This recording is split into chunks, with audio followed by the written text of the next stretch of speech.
transmits on 70 centimeters. It's a crossband repeater and spits out images at 1.2 gigahertz.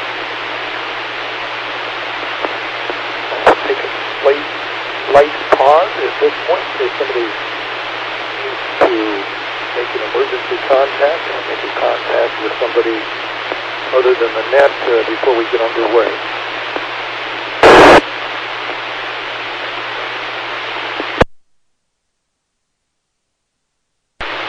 Hearing none, we have WU7N, James, checked in, and Lee, N7KC. Is there anybody else who would like to check in? KD7QKU. And we have KD7QKU on. Again, taking check-in for the Western Washington Amateur Television Society net. K9PQ.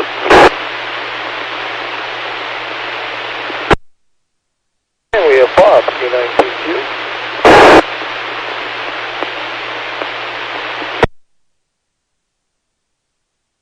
Again, still taking check-in for the Western Washington Amateur Television Society net. I'm Dave, 87DYM. Anybody else like to check in? So far we got WU7N James, 87QKU Ron, N7KC Lee, and K9PQ Bob. Anybody else want to check in?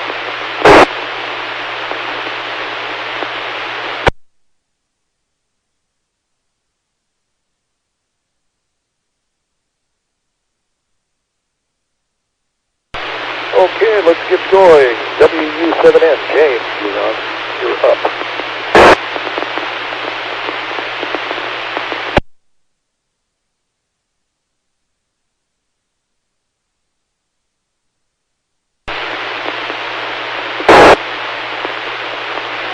Testing 1, 2, 3, 4. Okay, we got the echo of echo link, so I know I'm on the air.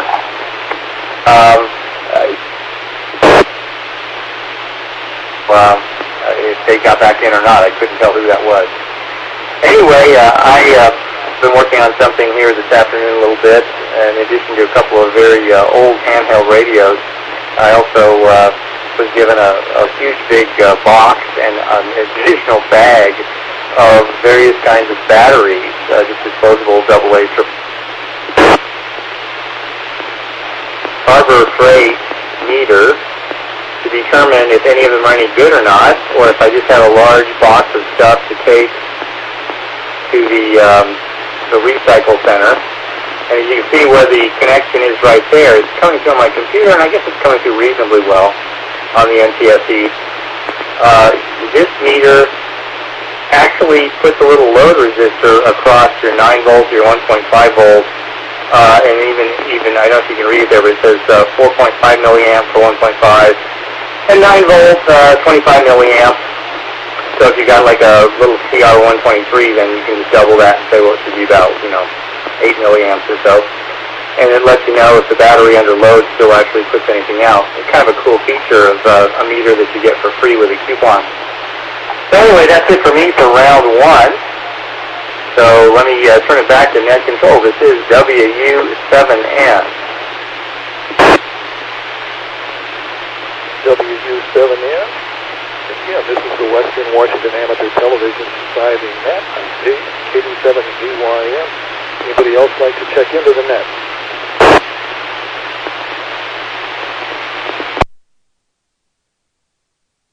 Hearing none, let's go to KD7QKU. Ron. Okay, well, thank you very much, Dave. KD7DYM, I guess it is. This is KD7QKU. Well, good evening, Dave and James and Lee and whoever else is out there listening. Well, James came over this afternoon and asked me to sign a paper. I think it was probably power of attorney. So I don't know. I'll have to watch my checking account, I guess.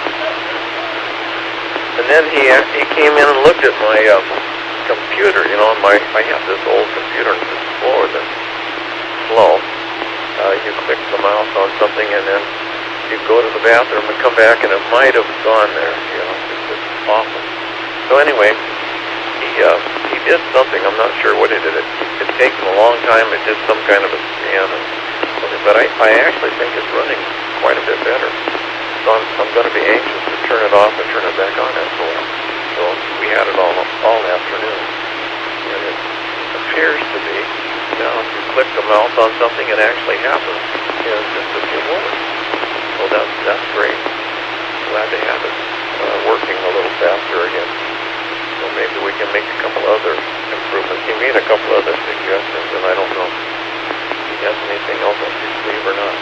And I have Lee. Lee's on Skype. You heard him check in on Echolink. So I'm going to turn it over to Lee. He's putting out a beautiful picture on Skype.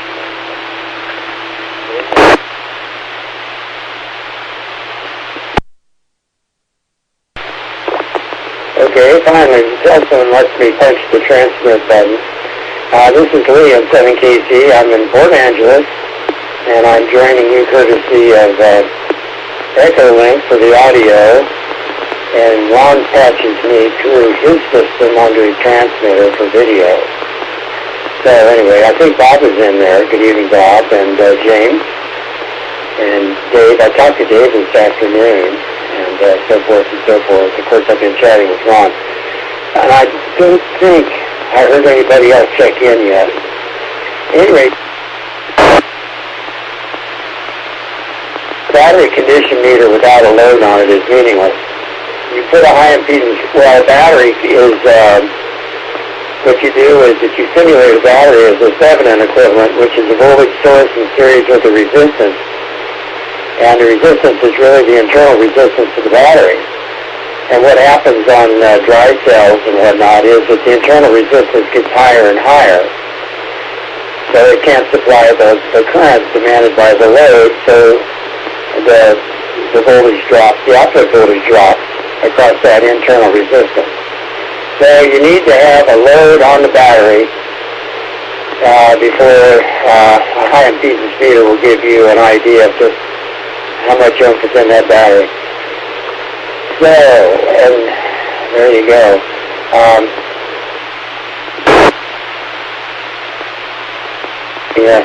Say DTVM or VOM, and what you do is you calculate what resistance across the battery will draw an appropriate current to check that.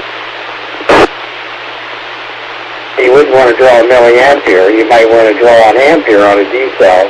Only briefly, just briefly, to see what happens to the terminal voltage. So anyway, well, that's free. You can throw that away, all that information, but it's free, and they say, oh, then I'll wait till the next time. This is N7KC.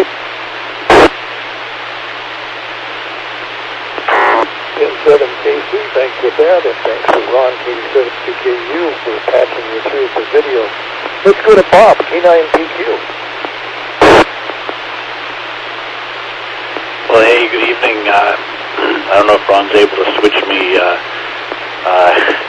I would appreciate it if you could, Ron, but I know you got a lot going on there. So there we go. Thank you. I just saw my image come up. Yeah, pretty good evening. I've just sort of had a nice, easy day. It was a pretty long week this week, and so I opened up the windows and doors and aired the place out, and it's a very, just a real pleasant day today. I just had my display on my computer go black on me, and this has been happening lately, and I have no idea why. So I'm going to have to turn off and on the computer. So I will send it back to you, Dave, and we'll hopefully I'll have everything back to normal by the time you come back around. K9PQ. K9PQ, yes, you're still on the internet with your pictures. So anyway, now I'm up. Well, let's see, here in Lake City, well, it's still light out, pretty nice this evening. I've got 77 degrees inside the shack, and 65 degrees outside here in Lake City. Today I got up and got a whole lot of stuff done around the house. Got my desk cleaned up, got my checkbook finally balanced, and paid off some bills. went for a little walk in the neighborhood. And unfortunately, from that point, I worked a little bit on the yard, trimming off some vegetation. And boy, my back talked to me right away with that, but I continued on, got that done, and then climbed up the ladder towards the roof and repointed my antenna. And I am getting a picture coming back on 1.2 gig now, and I can see my image coming up on streaming on the internet this evening, so that's a plus. Although the picture that I'm getting coming in is rolling a little bit, so a little bit of a sync problem. I may not have the antenna lined up exactly, but I certainly moved it about 15 degrees to the east from my roof, and all of a sudden I get a picture again as opposed to nothing that I had during the last net. A bit of wind had come up in that period and moved the antenna around. So that's about all I've got to say, and I'll take a break and see if anybody else would like to check into our net. This is the Western Washington Amateur Television Society. I'm Dave, 87ZYM.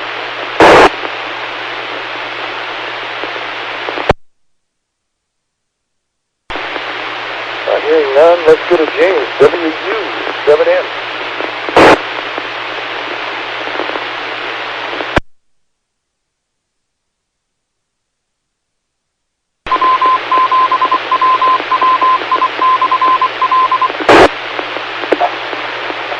Okay, well, Dave, the suggestion of the evening I'll have for you here is I learned from my physical therapist that the thing you need to do is build up core strength. And I said, well, how do I do that? Well, just munching on chips, surfing the web, and she laughed at that. No, you got to do it with sit-ups and planks and all sorts of hard exercises. So anyway, I wish you the best of luck on that.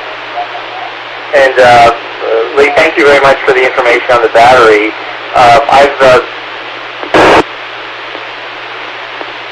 University.com.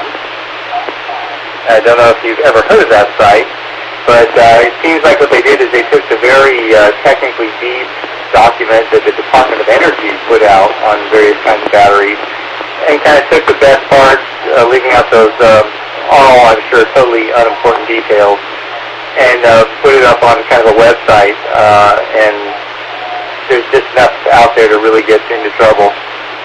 I figure I can't burn the house down with D cells and AAA cells, although I'm not sure about the lithium.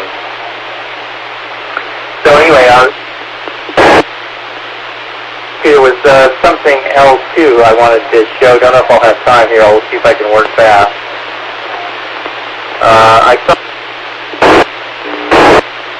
I thought that everybody else might want to see this, but it might not come up fast enough. I might need to wait around for my next trip. Yeah, I'm going to have to wait for my next turn. So anyway, that's it for me. This is WU7ATS, and back to you, Dave. WU7N, let's go over to Ron, 87CKU. Okay, thank you very much. This is KD7QKU. Well, I noticed both on Lee and on James on Echolink that they talk for a minute and it kind of cuts out and then it comes back on. So I don't know what's going on there. I don't know if you're hearing that, Dave, or not, but that's what I'm hearing. And Bob, I'm sorry, I didn't say hi to you. Nice to see you. You were talking about core strength and everything.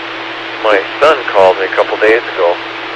Wednesday night maybe, said he wanted me to build him a mailbox post. Well, when we built his, it bought a metal and it was a rectangular tube, I guess I would call it, probably 1.5 inches by 3. So he said you put two of those together and make a 3 by 3, which would be about 4 by 4. Was 3/16. So it would be tough. And he said he didn't know how high the mailbox had to be off the ground, but he actually wanted me to go buy a mailbox, but I kind of talked me up that one. So anyway, we had a bunch of leftover stuff here, so I couldn't do it Thursday, but I did it yesterday, so I crawled around on my hands and knees, and I welded these tubes together, and then I went down. There's 3 or 4 in those locking mailboxes here at my house. And I went down, looked at them. The bottom, every one of them different.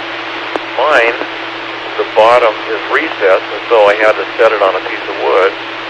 And one of them is flat, and then one of them has like 8 inches. It's a 12-inch box, and then it goes up on each side. And then so you only have an 8-inch flat surface. So I decided, heck with all that, I just welded 2 pieces of angle iron. And then I wasn't sure. He sent me a picture of a mailbox, and it was 12 inches wide, but it didn't show the bottom, and it didn't say how long it was. And so I went down and measured them. They were all about 18 inches long. So I assumed he's going to get one that's about 18 inches long, but just to be careful, I cut the angles at 16 inches, so he has a little bit of leeway there. So I have no idea what he'll put on it. So anyway, it was rusty, and so I had to sand them. I have an orbital sander, so I sanded them all down, tried to get most of the rust off it before I welded it up, and then I welded up. And I was down on my hands and knees, and I started getting cramps in my legs, and so I got a table out, set everything up on a table, so I kind of weld on it. And you wouldn't think it would take long, but it's taken me most of the day to do it. And then I got up this morning, oh my goodness, walked like a crab. I think even my feet hurt, and my hands hurt. And wouldn't you know, Lee, I have a wire feed welder, and the wire seized in the end on the spool. And it actually wound around the shaft to go cut it off, and I had to take the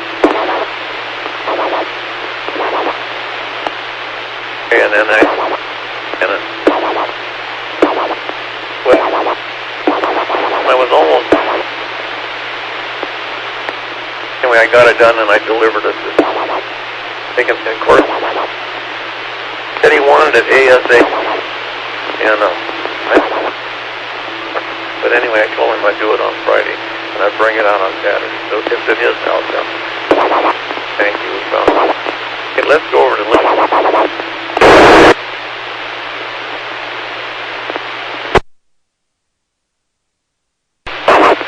Okay, and 7KC, we are in Port Angeles. That's a great story. Oh my gosh. Well, when we moved in here in Port Angeles, we decided to put a security mailbox in, the kind with the round key, because, Echolink is really screwed up, frankly. It's just bizarre here. I'm hearing it used to make some really funny noise. Anyway, I seem to be, I'm listening. I seem to be in it.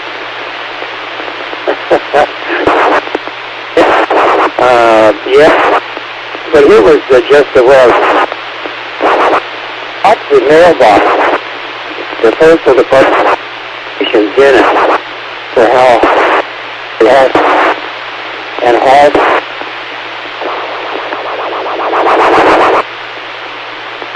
Okay. All right. Ron,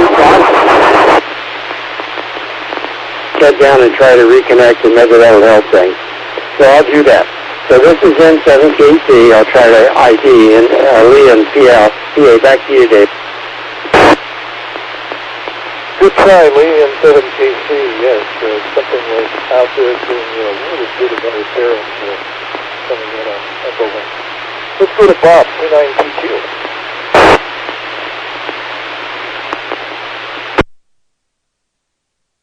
Dave, I'm not going to be quite as kind as you. I didn't get any of Ron's or Lee's except bits and pieces. Something was interfering even with Ron's signal. Can you tell me, Dave, if that same thing's interfering with mine right now? It seems to have cleared up at this point. Okay. Well, let me get my video switched over. So you're not just looking at bars.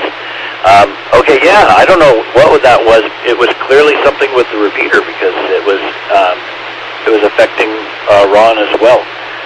And it was the exact same thing going on there, and it was different than what we experienced the first time with James and Lee, where it would just cut out for about a second every so often. In this case, it sounded more like interference, like there was some other transmission going on that was interfering. So anyway, that's that. I don't know. It's a mystery right now.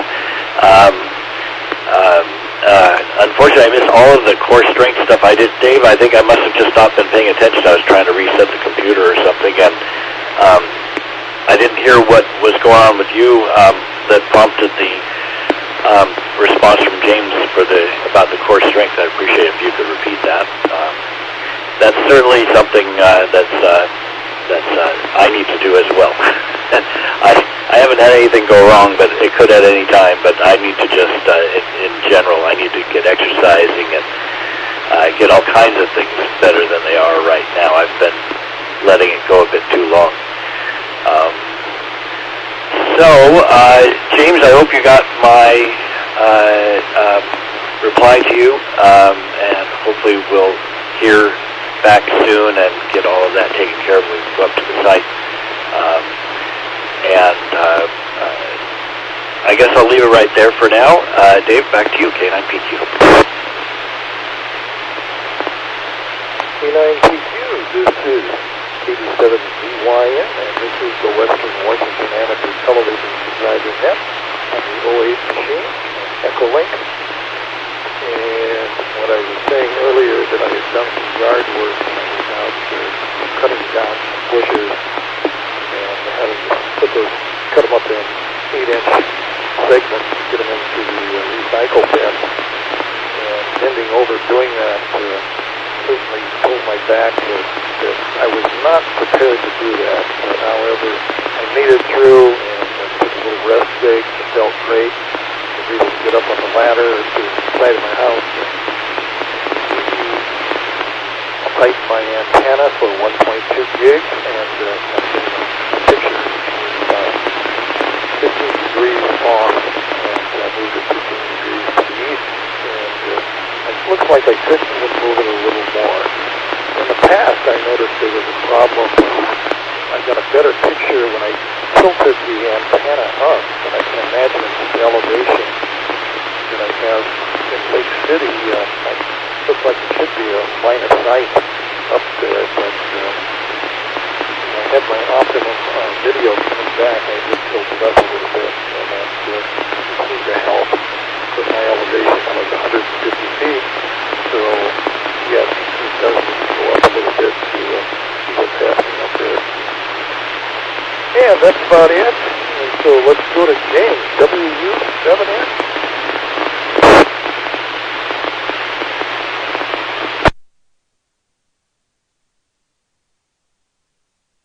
Connected N7KC.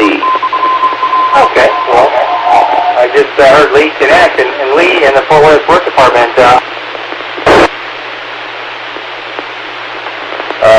I just couldn't hear you on the earlier. Wow, look at all that moisture coming in from the south-southwest, and we are in for some rain. So it was a good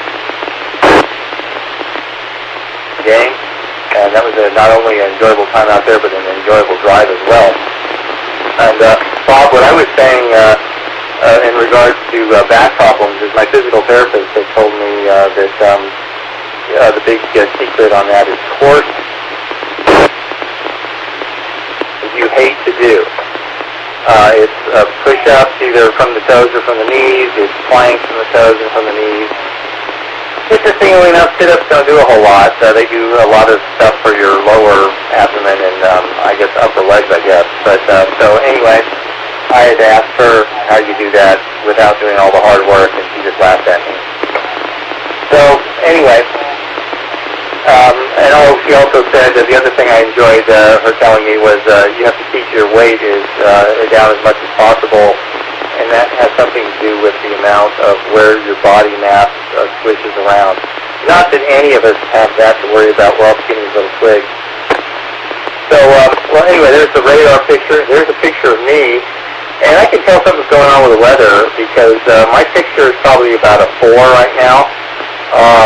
Not all that great. It's just a few lines of whiteout, like on Bob's usually just superb picture that comes back on 1.2.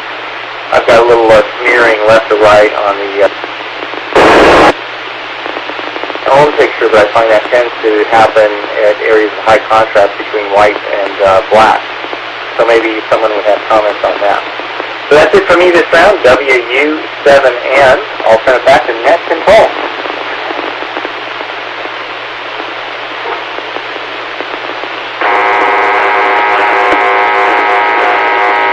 Go to KD7, QKU, Ron. Okay, this is KD7QKU. Yeah, James, your picture isn't as good as it usually is. Usually you're one of the best. You have a little bit of snow on you, and I don't know if it's your antenna or what it is, but it's been better. And Bob, I don't know, Dave, did you see it? Bob was rolling quite a bit. His picture was rolling, I thought. Well, let's see. I have some video here I will play. So this is my latest purchase at my favorite store. Actually this is Salvation Army store or whatever it was. So they had a kind of a high price mark on it. The lady was kind of cleaning the glass bulb that goes over it, and I looked at it. She said, "Are you interested?" And I said, "Well, yeah, but not for that price." She said, "Well, how much would you give for it?" And I said, "I don't know, $2 or $3." She said, "Well, we usually throw them away, and I just hate to see them thrown out." So I said, "Well, before I'd even give $2 or $3 for it, I'd want to know if it would run." Well, there's a little adjustment right there, if you can see it, as soon as it clears up. Right there, you turn that little thing, that little disc, and it does something to it. I haven't quite figured out exactly what it does, but I guess it makes it longer, or I don't know what it does. I know what it does on a pendulum on a regular clock. Anyway, I finally got it to where it's just about regulated right now. I think it's going to keep time. It might be a minute off or something. But anyway, that was my... so I came back, and there was a crescent wrench laying there because they didn't have a key for it. And so I wound it up a little bit, and sure enough, it started to work. She had put another label, price tag, over the original one that said $2.99. I carried it over to the cash register. I got it for $3 plus tax. And I brought it home and wound it up, and it just was a matter of adjusting it to get it to keep time. I think I just about got it now. Let's see if I can get this off. I'll get this back over to me. So anyway, that's my new toy. I don't know. It's 12 inches high. And it kind of needs to be setting someplace where you can lift the globe off so you can wind it without having to take it off the shelf, although I prefer to have it up on the bookshelf. May have to do that anyway. I wonder how many days do you think it'll run when it's fully wound? I haven't wound it up tight yet. I don't know if it would run a week or if it'll just... Must run at least a week. Yeah, at least nodding up and down. So maybe I'd only have to take it down once a week and wind it.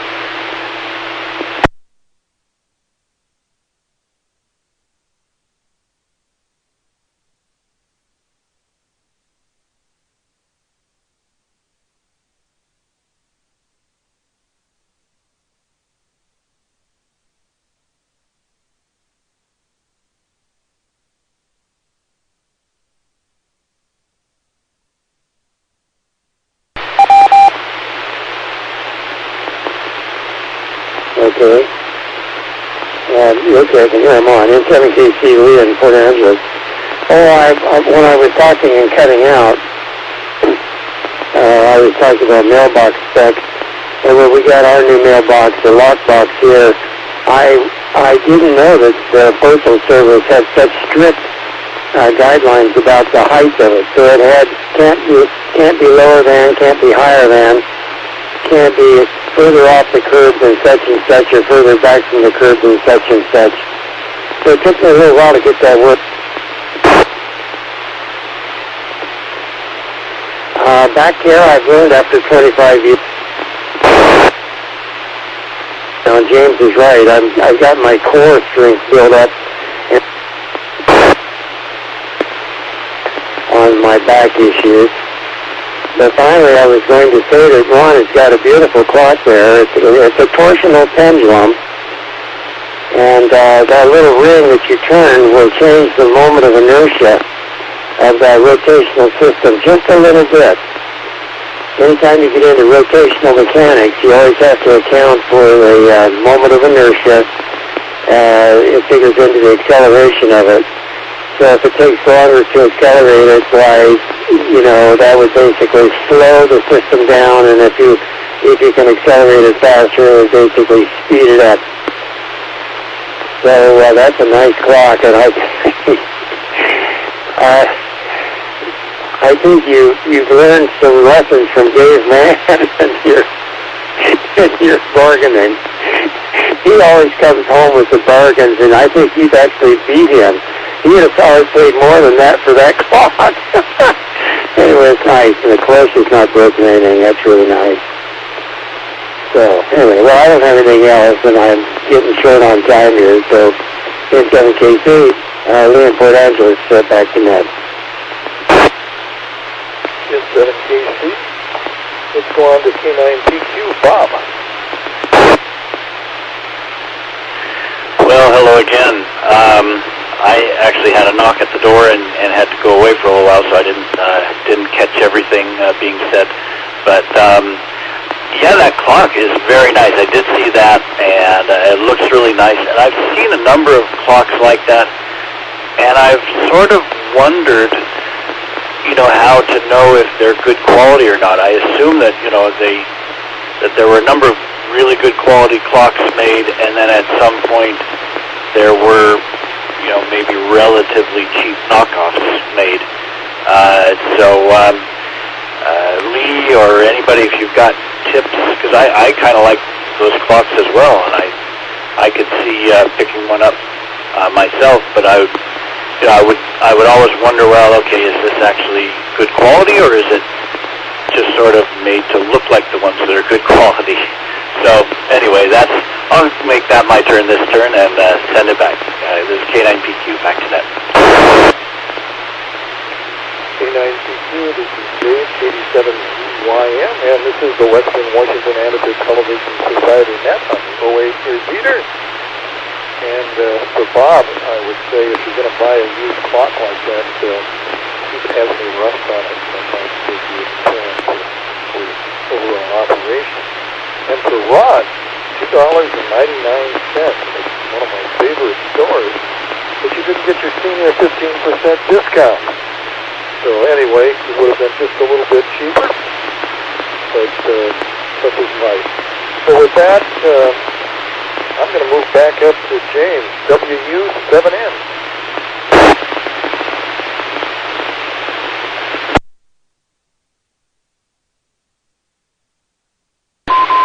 So, Ron, I'm just glad you saved that clock from the dumpster. And my goodness, $3 is nothing. And just the clocks, older clocks with bigger gears, you always kind of wonder who designed them. And then what always amazes me is there was that period of time, in the 60s or 70s, when they miniaturized all the gears, and I remember Timex had the commercials going to the kids on ticking, and they did all sorts of absurd things to the watch to make it continue to work. The one that I remember that I was always skeptical about as I got older was tying the watch onto the rotating screw of an outboard motor. I always kind of wondered how it could have survived decapitation, but I'm not sure how fast they really spun the motor. I have a feeling that motor probably went through some special outboard motor shop. Anyway, I was given a bag of fake Rolex, but some of them actually have very nice Japanese movements in them. They say Rolex, but of course they're not really Rolex watches. So right now I'm getting an interesting bit of interference on the video feed on the 1.2 gigahertz down. And now I've just, okay, now I've lost the, but it went to the ID and now it's back to me again. Haven't seen that kind of interference before, something new. So anyway, just so everybody else knows, I have both a VHF receiver and echo link, and between the two, I can hear what everybody says. Because sometimes echo link drops some things, and sometimes there's interference on the VHF receive side tonight. So I've got both kind of going to get the entire conversation. So with that, WW7N with the Western Washington Amateur Television Society, and I'm going to turn it back to Dave. Take it away, Dave.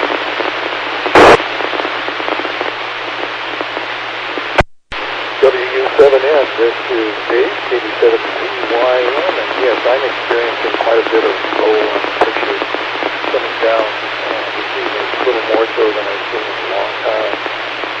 Could be the time base correctly up there needs to be reset. So let's go on to Ron, 87 TKU. Okay, well, the only one rolling was Bob, C9TQ. His picture was rolling. Well, as far as those clocks go, this one is an Elgin, and it says it's made in Germany. I have two of them. I have another one that I inherited right off the top of my head. I can't think of the brand, but it was also made in Germany. It was purchased in England. My sister purchased it in England and gave it to my brother many years ago. And I don't know if the mainspring is broken or just unhooked, but it feels funny when it winds, and it won't. Of course, it won't wind up. And I taken it to one clock shop, and they wouldn't even look at it. I taken it to another clock shop in Issaquah, and the guy wouldn't even look at it unless for $300 or $400. And he wanted to clean it and everything else. Said he wouldn't touch it unless he could do a full service on it. He wanted like $400 to do that, and it just isn't worth that much. So I don't know. It has leveling feet on it. It has the little feet that it sets on there, adjustable, so you can level the clock. This Elgin doesn't have that feature. But the end of the pendulum also goes into a little pipe, I guess I would call it, so that it's a little different than the other one. But it seems to work just fine. Yeah, Dave, I didn't ask for my 15% discount. Originally, the price on the clock was $29.95, which I thought was way, way, way too high. And like she said, no one ever buys them, and they just end up throwing them wherever the stuff goes. Recycling, I guess. And she said she just needs to do a free clock. No one seems to want the clock. So anyway, that's my story. I would like to have the other one fixed, but I told the guy I'd pay $100 to have it fixed, but he shook his head, said no way. So anyway, that's the way it goes, I guess. He thinks I should take it apart and try to hook the mainspring myself. But I don't know. Maybe yes, maybe no. So let's go over and talk to Mr. Lee.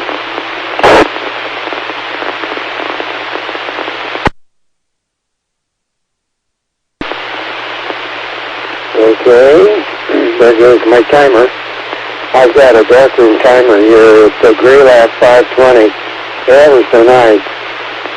I used to have a foot pedal on it, but I stole that so I could key my transmitter and tune up and CW work. And now I have to. So I moved the thing over so it's handy, and I can just punch the expose button, and it counts down for whatever time I put in. Really quite nice. Well, yeah, boy, that's I wouldn't even frankly care if it worked. I'd pay $3 for a clock like that. Take a chance. I would take a chance. Because Ron was, anyway, I got a big kick out of being so cautious with a $3 clock. Now, $30, I get it. For $3.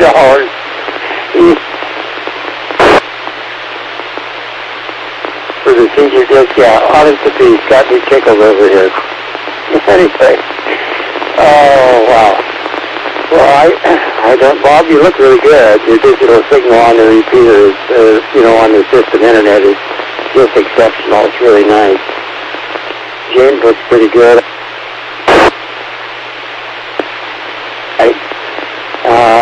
that may be helping. I don't know.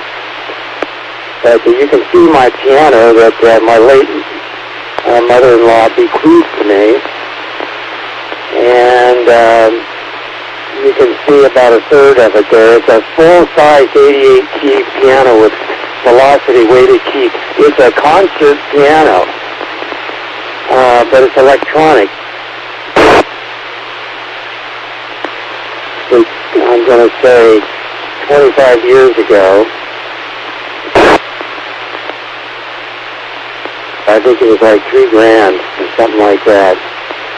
$3,500. And it's in just beautiful condition. Really, really nice. And I stopped at the local music store the other day, and it says, I want the easiest book you've got. And they didn't have anything but level 2, and I looked at it, and that's beyond me. I got to have level 1. So I'm looking around everything with this gadget.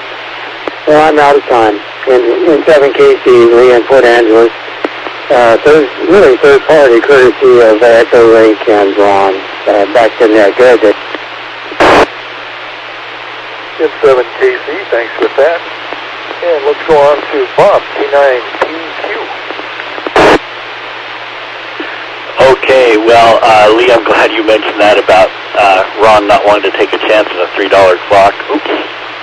Get off the bars there. And also, Dave mentioned the senior discount on $3. That is awesome. That is a level beyond for both of you. I mean, I don't know what to say. James, I was impressed with your redundancy you've got there. You're ahead of me there. All I'm listening to is the radio itself. I could have a sort of redundancy. I could turn on the sound on the YouTube video, but it just messes me up most of the time because it's out of sync. And your redundancy reminded me of what Lee used to say from time to time when he was living in Seattle, how his setup allowed him to monitor himself, which always bugged me a little bit because I never had that. But so it goes. Let's see. I think I thought there maybe was something else, but it's not coming to me right now. And yeah, I don't make a habit of going to those stores, and I don't know why not. Because I used to love to go to garage sales, and I don't do that so much anymore. But those stores are like an ongoing, very large garage sale. So I think I might see about just dropping by those stores from time to time. Okay, I'll send it back. This is K9PQ.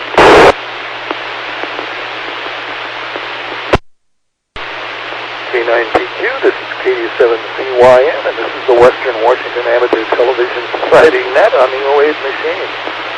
Yeah, my pictures, I'm getting rolling on everybody tonight, including Ron. So I don't know. Possibility I need to move the antenna another 10 degrees to the east. See what happens. Do that later on. The wind died down about 1 o'clock here in Lake City, so that's where I got brave and climbed the ladder and tapped the antenna to get it moving on to a better location, so to speak. So that's about it. As I said, a little back pain earlier in the day, but that's gone and feeling great. So let's move up to James, WW7M.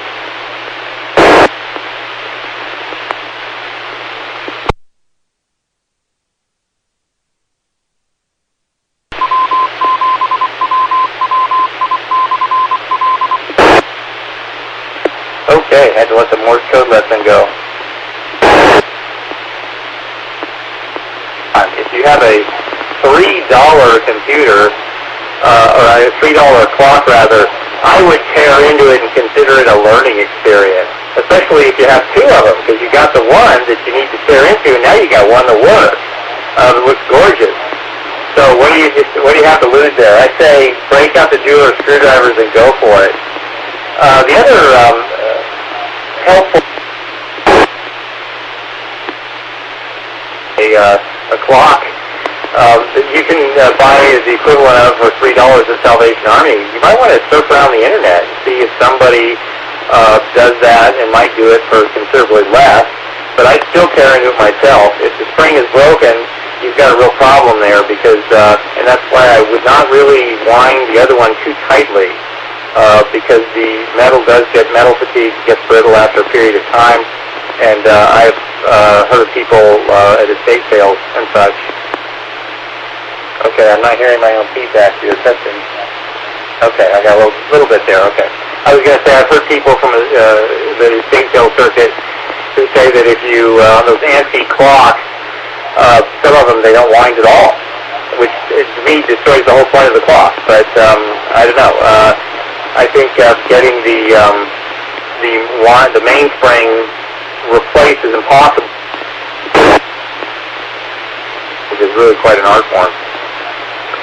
Well, and before I forget, Bob, thank you very much for.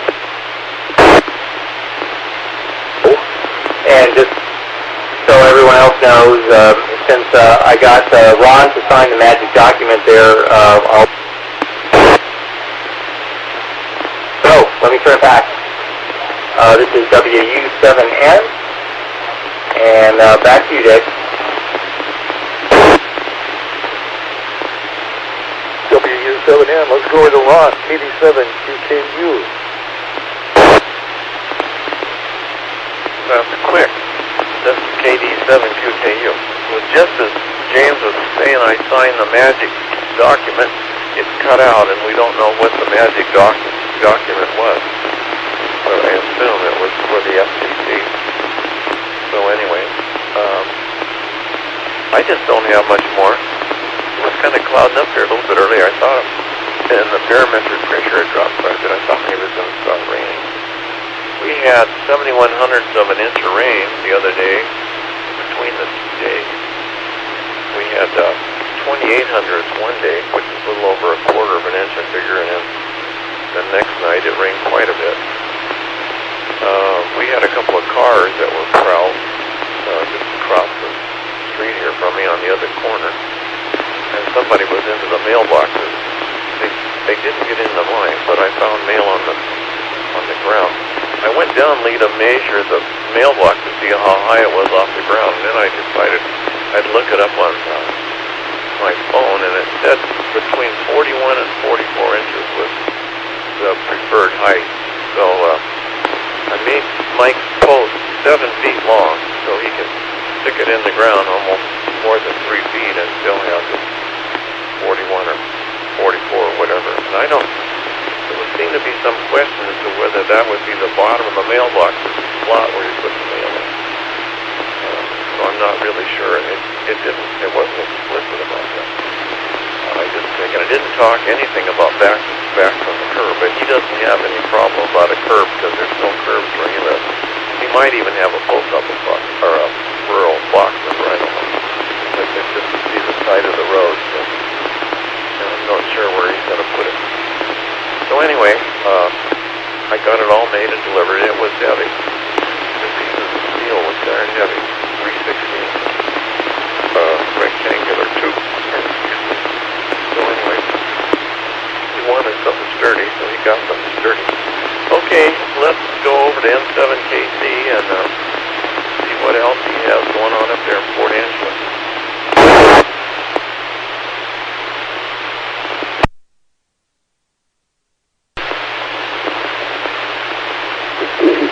Okay, N7KC there in Port Angeles. Well, I just wanted to comment on to adjust the axis elegantly sophisticated, the little scheme that they use to do that. Because you can't move that disc up and down. It doesn't change the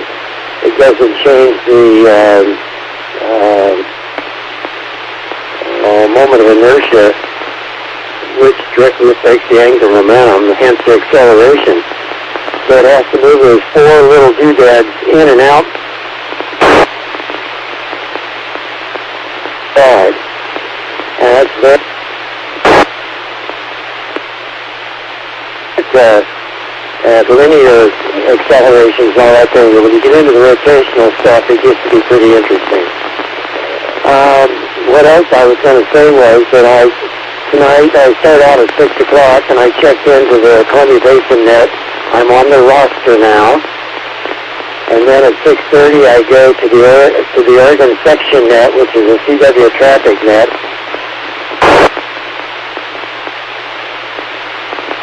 Into the Oregon section net at 6:30.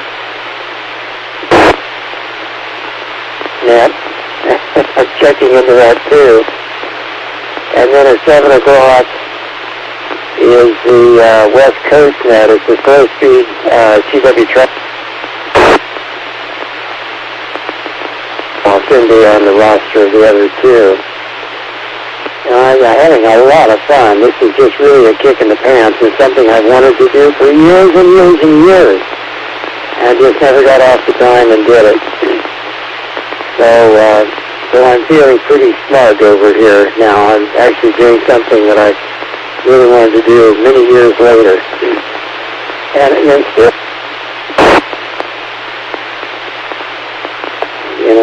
well, now it's 7-3s, guys. I'm going to say 7-3s right now, and say I've enjoyed the net very much. And one of these days when everything's okay, I'll get my digital stuff going here, and maybe do some things like Bob is doing. So anyway, thanks again for the net. Good times. And KC, Lee in Port Angeles, sending her back to Dave.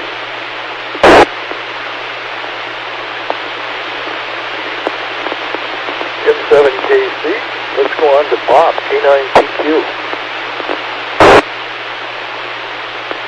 Wow, back around again already. I think I'll make this my 73 round as well. It was great to see everyone on tonight. Number of technical difficulties kind of throughout the net so I missed a few things here and there, but it's just great to see everyone on, and actually good video signals from everybody. I think that sort of helped the stream stay on course a little better as well. Let's see. I did want to comment. Yeah, when I heard you say, Ron, that it was 3/16 steel rectangular. Wow. Yeah, I assume that's the thickness of the steel itself. It's got to be. And yeah, that's pretty darn sturdy. I would imagine you could run a car into that and it wouldn't go over. So, wow, that sounds like that'll hold up for him. Okay, I'll send it back to you, Dave. 73, everybody, and good night. Got your 7-3, Bob. Thanks with that. This is Dave, KD7ZYM, again in Lake City. And, I've run out of steam, too. So I'll move it up to James for his final WU7N, and then we'll call it for an evening.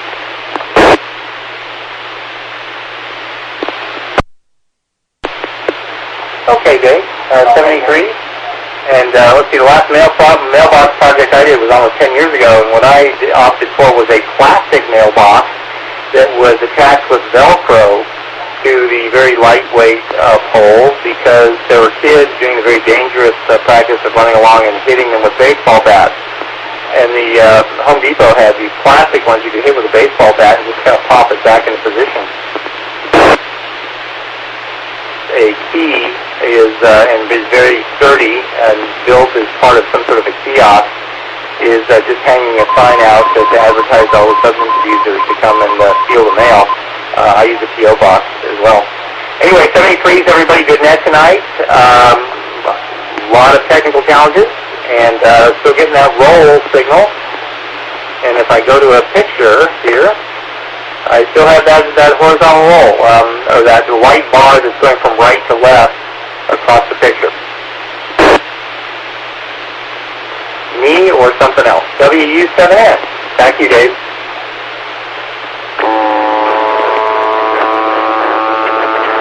This evening, WU7N James, 80. KD7QKU, Ron.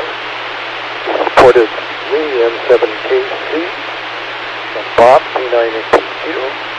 And this is Dave, KD7ZYM. We'd like to thank the owners and operators of the 08 machine for allowing us to use it on Saturdays and Wednesdays for our net. Again, thanks to the CTAC repeater group for allowing that to happen for these scheduled nets. So with that, I'm going to sign off for the evening on behalf of the Western Washington Amateur Television Society net. Good evening all. This is Dave, KD7ZYM.